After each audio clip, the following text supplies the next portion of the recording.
am a big fan of having a photo shoot in the middle of a conference, but also photo shoot one, Femi, Neil. But also having an awards ceremony in the middle of a conference. If you were getting up to go and stretch your legs, sit right down again, because we are going to have an awards ceremony. Things that you need to be able to do for an awards ceremony. Applause. Can we just practice that, please? Okay. That is great. Cheering is very helpful as well. Get us in the mood. A few whoops. Do we have a few whoops? Oh, thank you very much. A little bit of ululating. Can anybody do that? We have time to practice. And then finally, but use this judiciously. Plenary 4, I love you, but please bring the volume down just a little tiny bit. We're moving on with our program. All right. Use this judiciously. Don't do it unless they deserve it. And that is feet stamping when deserved. Go ahead. Very good. As we change over from one part of the program to another part of the program, if you're watching online, you've got to click onto another link. And I want you to go to the Lee Schipper Scholarship Awards Ceremony. That is where we're going to next. Virtual audience, go ahead. We won't start without you. Great. Get over there. And then you should see me the other side still talking. All right, everybody, I am going to ask you to please be seated. We're about to have an award ceremony. Plenary 4, thank you so much. I'm going to ask you to be seated or to have the conversation just outside of the room if you wouldn't mind. Thank you so much, everybody. All right, how are we doing? Adam, how's Plenary 4 doing? Are they still here? Would you like to just gently, congratulatory, take them out? Not literally take them out, but outside. But not here and talking. All right. All right, are we ready? Take a seat, everybody. An award ceremony is about to start. I want to introduce you to Holger Darkman, the CEO and founder of Sustain 2030. Welcome.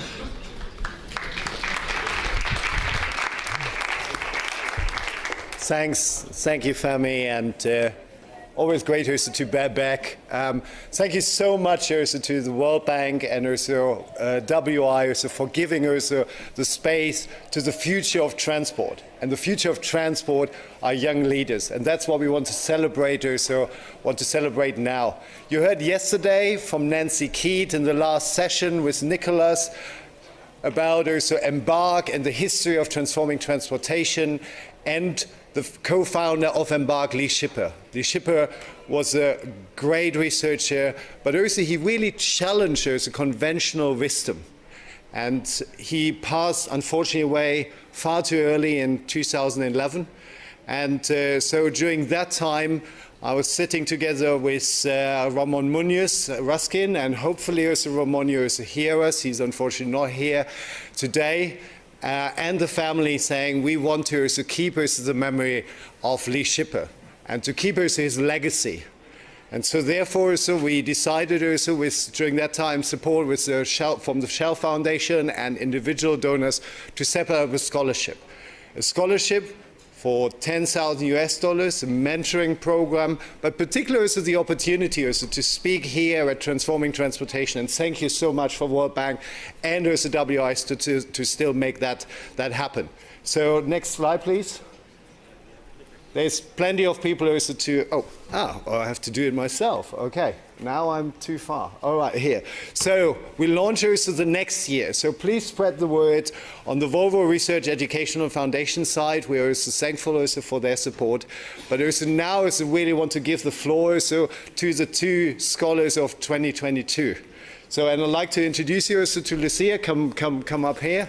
So Lucia is from the University of Berkeley, is looking particularly on transport demand and informal transport in Mexico, and you will hear all about also her work and her research. Please, the floor is yours. Thank you.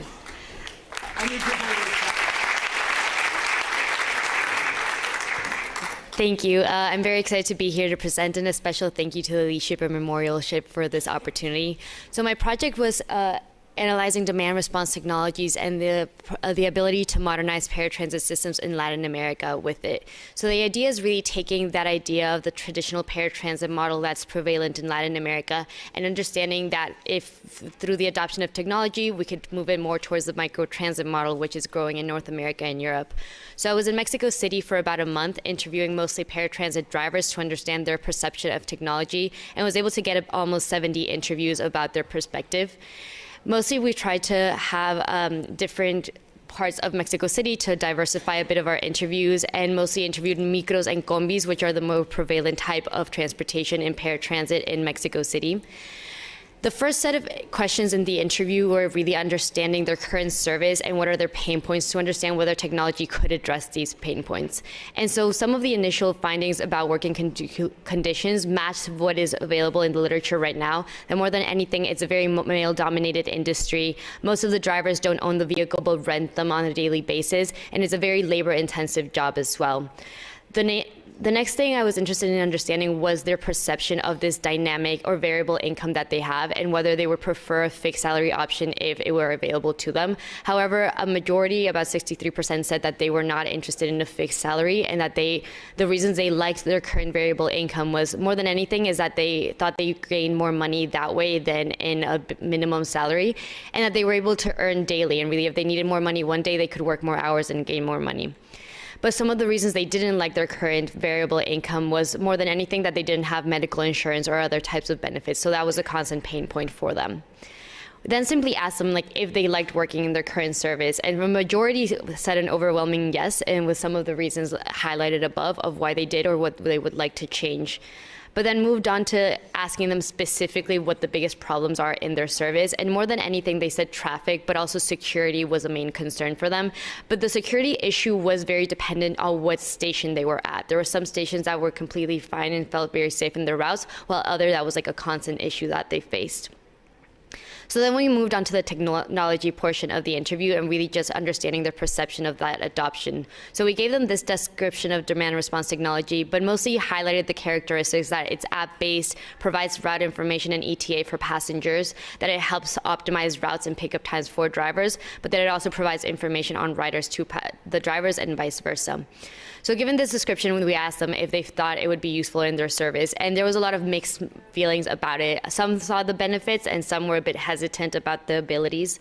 But when asking them what the specific advantages would be, the main things they found important was providing that route information and ETA to passengers to have more visibility, and they really believed that would improve their general experience in the sector, and also that increased sense of security by understanding who is getting on their vehicle. But part of their disadvantage was also a security concern. So what we heard a lot was that by having GPS tracking in their vehicle, they were concerned that thieves would be able to more directly target them in their routes, and that also if this required smartphones to function, that they would also make themselves and their passenger bigger targets in this scenario. And the rest of the concerns were mostly that it might be unnecessary given that they had fixed routes and schedules. And lastly, we asked whether they felt that they had the decision-making power to adopt these technologies if they were offered. But only about 5% of the drivers felt that they would be considered within this decision, and if not, it would fall among route directors or the government or a combination of both to implement this type of technology.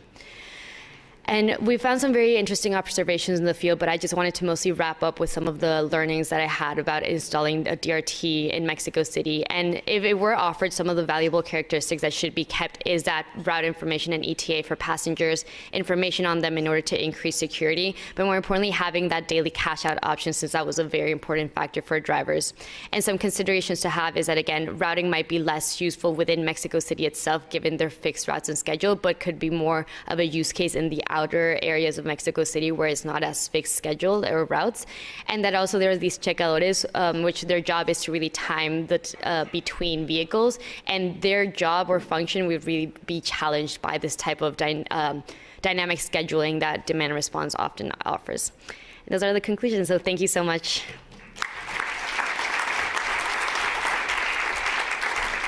Thank you so much, Lucia, for that great presentation. We also sense 2020 also we have, thanks also to the support also from the Volvo Research Educational Foundation, we have also an African scholarship. And so very pleased also to invite Robert Mbunde. So Robert is from the University of Namibia, and he was also former Slokat young leader, so a true champion. So looking forward to your presentation. Floor is yours.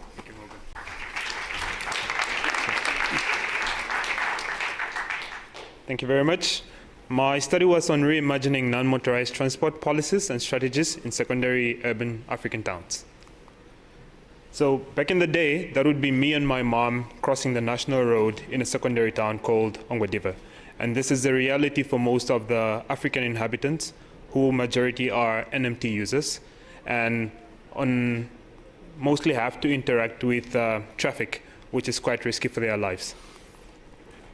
So the aim of the study was to analyze the adopted NMT policies and strategies in these towns, and to do an condition assessment of the infrastructure and see if there's an alignment with the policies that are being adopted in these cities.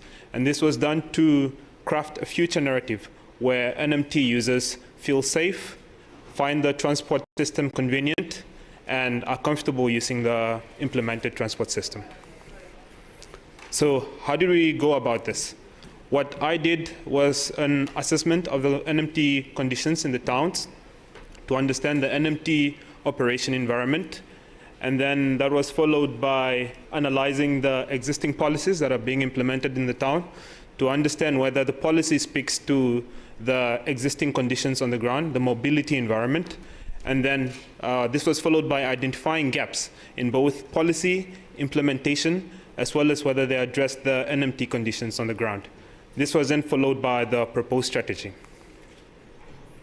What we found was that there's poor infrastructure conditions, and this was mostly due to poor maintenance cultures and due to the non-alignment between the adopted policy as well as the mobility conditions on the ground.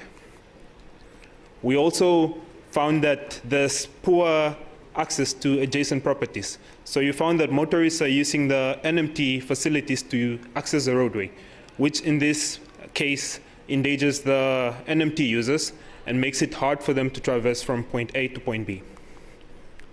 We also found ineffective traffic calming measures, where you found that there's a poor communication between motorists as well as the NMT users. So no one really knows who should go first, especially on the high-class roads, as well as a high number of informal traders taking up space on the sidewalks. So you find that most of the NMT users are now using the roadway to traverse from point A to point B, which means that they have to directly interact with the motorists, and this risks their lives quite awfully. So the biggest question we ask ourselves, should we adopt national non-motorized transport policies for secondary towns? And these are some of the red flags that we identified, which means we should not. The national policies are mostly focused on centers with vibrant public transport modes, and they're focused on decreasing car usage by improving public transport services. What we found is that most of these secondary towns don't have vibrant public transport modes, so there's a miscommunication somewhere there. Also, the national policies fail to capture peri-urban and rural non-motorized transport users. And the contextual land use challenges are not captured in most of these national policies that are being adopted by the secondary towns. So we have quite a huge opportunity here to tailor the policies that are being adopted in order to make sure they speak to the contextual conditions of secondary towns. What we found is that most of the policies that are being developed at the national level are developed with a bias towards major urban centers, therefore leaving out the secondary towns to fend for themselves. So the biggest question as well is, what shall we do? And these are some of the steps that can move us from the first point to the second picture. We need awareness. So policymakers and key decision makers need to be made aware of the social and economic benefits of NMT. We need data to make sure that we make informed decisions, to inform on how we should implement some of the NMT infrastructure as well as planning that we do. Review strategies to make sure that we contextualize them to fit the conditions in secondary towns, and stepwise interventions, and most importantly, we need to implement. If we develop these strategies and they gather dust somewhere else, then it doesn't make sense. So we need to make sure that we go through the process, and importantly, we implement what we plan. Thank you very much, and I hope we get to talk again. Thank you so much, and so I hope also we will also have a session on that also next year, and see probably also some of you. Maybe not everyone is eligible any longer, but so Femi, are you? The floor is yours now. Thank you. Is that? Thank you so much. Okay, fantastic. Thank you very much. Thank you. Congratulations. Thank you. You don't have to sit on the stage if you don't want to. You are completely dismissed. Thank you. Thanks for your presentations. Appreciate them. Thank you. All right. The knowledge exhibition is still outside waiting to give you knowledge. Coffee and your tea break is also standing by as well. So we're now going to take a break in the Preston Auditorium and enjoy the rest of your morning. Thanks, everybody.